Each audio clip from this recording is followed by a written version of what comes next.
नमस्कार मित्रांनो, तुला जपणार आहे ह्या भागात जर आपण बघितलं तर तुम्हाला असं दिसेल की माया ही मीराची बहीण नसते. हे मीराला, अंबिकाला आणि मायाला तसेच मंजिरीला माहीत असतं.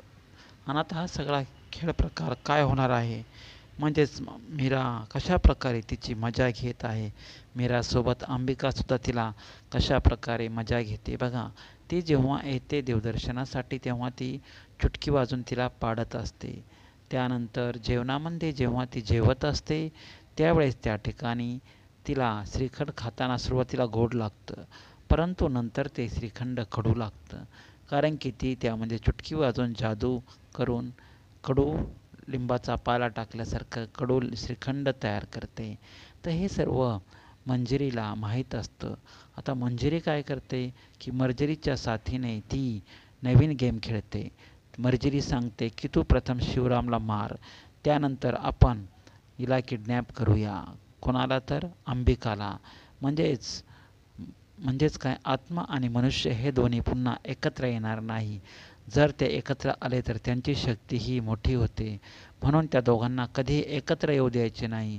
मग त्यानंतर मर्जिरी काय करते, ती एक फूल घेते आणि त्या फुलामध्ये जादूटोणा करते आणि जादूटोणा करून आहुरी विद्या करून ती ते फूल मायाच्या तर्फे वेदाला देते आणि वेदा ते फूल जाऊन मीराला देते आणि सांगते माया मावशीने दिलेलं आहे.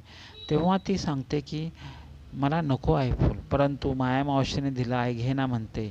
मी वेदाला काही समजत नसतं, ते फूल घेते. त्यावेळेस काय होतं की फुलाचा सुगंध घेतल्यानंतर ज्या प्रकारे फुलाचा सुगंध घेतल्यावर ज्या प्रकारे मंजिरी म्हणेल त्या प्रकारे ती ते वागण्याचा प्रयत्न करत असते. आता हे सगळं कोणाच्या लक्षात येतं तर अंबिकाच्या, की मंजिरीने काहीतरी केले असं तिला वाटतं. कारण की त्या ठिकाणी मंजिरीची जी जादू असते ती चाललेली असते. आणि गौरी मातासुद्धा सांगते की शिवरामला तू अघोरी विद्यापासून दूर राहा, भली तुझी मुलगी आली तरी. आणि मग त्यालासुद्धा समजतं काहीतरी प्रकार घडलेला आहे. अंबिकालासुद्धा समजतं की ही जी मीरा आहे वेगवेगळ्या प्रकारे कशी वागत आहे. पुढील भागात आपण पाहणार आहे की मंजिरी शिवरामचा खून करते, म्हणजेच ती वध करते.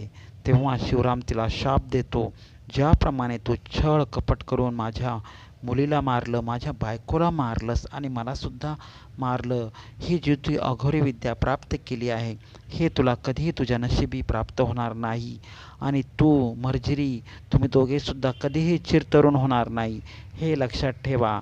आणि असा शाप देते आणि तो मग मरून जातो. तर ही खबर अंबिकाला लागते. मग अंबिकाला खरं रूप समजतं की ह्या सर्वाच्या मागे कोण आहे तर माया नसून ती एक चेटकीण म्हणजेच मंजिरी आहे. आता मंजिरीला कशा प्रकारे मारायचं हा प्रयत्न ती करणार आहे. म्हणून तुम्ही नवीन असतील तर लाईक, शेअर, सबस्क्राईब करा आणि नवनवीन भाग पाहण्यासाठी, ऐकण्यासाठी लाईक, शेअर, सबस्क्राईब करा. Thank you so much. आभारी आहे. पुन्हा भेटूया पुढच्या व्हिडिओमध्ये.